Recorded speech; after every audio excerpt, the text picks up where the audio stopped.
Champurrado calls for half a cup of masa harina, 2½ cups of soy milk, 1½ cups of water, 2 tablespoons of carob powder, half a cup of sucanat or 1 cone piloncillo, 1 stick cinnamon, which is optional. Champurrado. Champurrado, that's correct. It's a Mexican version of hot chocolate, I guess. Without the chocolate, apparently. Yeah, we're not going to use chocolate. We're going to use carob.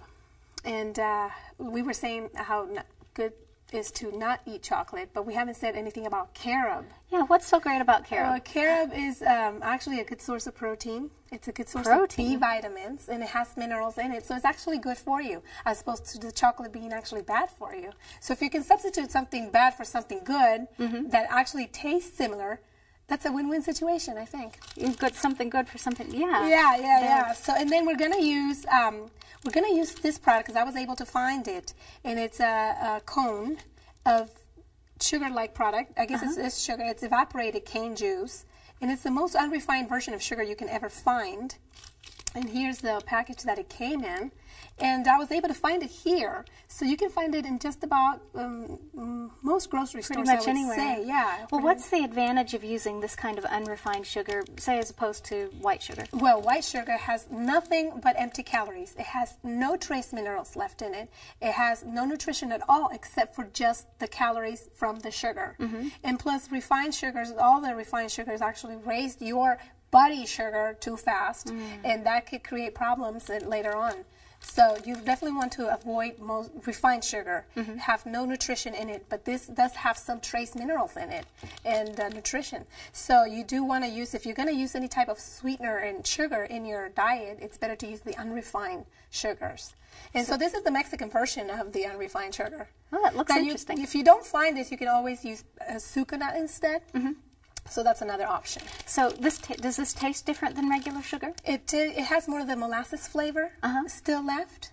So yeah, it's kind of like sucanat in that sense, that has a bit of a molasses flavor, more richer flavor, I guess. So it sure adds to the recipe instead of just plain sugar. Yeah, I do like the sucanat as opposed to the white sugar because of that very fact, it has a warm flavor. Yeah, and this will have too. Okay. Now the only difference is that this, you will only be able to use it in recipes that have a liquid in it because you kind of have to melt it in hot liquid. So that's the only difference, unless you want to grate it or something, and that would be a lot of work.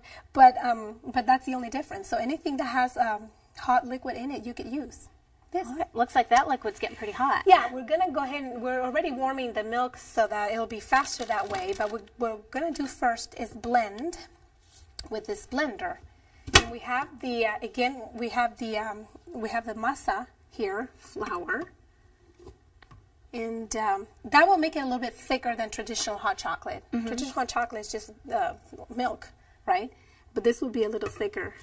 We're going to put about 1½ cups of water. So is the masa traditional for this drink? Yes. Although some people eat or drink some other types of hot drinks that don't have masa, they might have cornstarch. Sometimes they could have. Sometimes in Mexico they also drink hot drinks that have oats in it, blended oats, and to thicken the drink. So this is another option. So let's go ahead and blend this.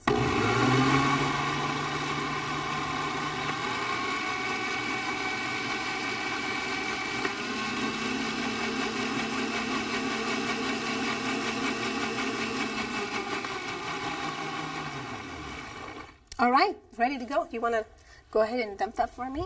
My pleasure. Okay. See if you can get it out. There you go. Okay. And go ahead and put that in here. And we're going to go ahead and put our cone of piloncillo. Were you able to get that word? I practiced piloncillo. Yeah, good job. And this is optional, the cinnamon. Cinnamon just gives a taste. We're not actually going to eat it or drink it. It's just to give a taste, and then when you're ready to serve it, you would remove it. And what you would do is simply stir, not constantly, maybe just frequently. You can leave it for a while and then come back and stir it a little bit longer, but you don't want to leave it too long without stirring, because then it's going to start sticking to the bottom of the pan. But you want to stir, and once this starts to boil, it will thicken. and you want to wait until your piloncillo, if you're using it, it's completely melted. And then it's pretty much ready to serve, but it's going to be very, very hot. So what I do is, if I serve it right away, plus it's going to be a little bit sweet, because it's going to be kind of sweet because of the piloncillo. So what I do is that I actually serve it and then add a little bit of soy milk on top to dilute it and also to cool it down a little bit, and that way it's ready to drink. So you can enjoy it right away. Yeah, and this would be great for one of those cold nights that you want to just sit by the fire or something. This would be perfect. That sounds good. Yeah. Yeah. Okay, so, well, it'll take a little while for that piloncillo to melt down, won't it? Yeah, so when we come back, maybe we can show at the end how it would look served ready to go to drink. Okay, so we will be back to show you the finished product. Interesting, yes. Getting familiar with. And then at the end, of course, we finished with our hot carob champurrado. And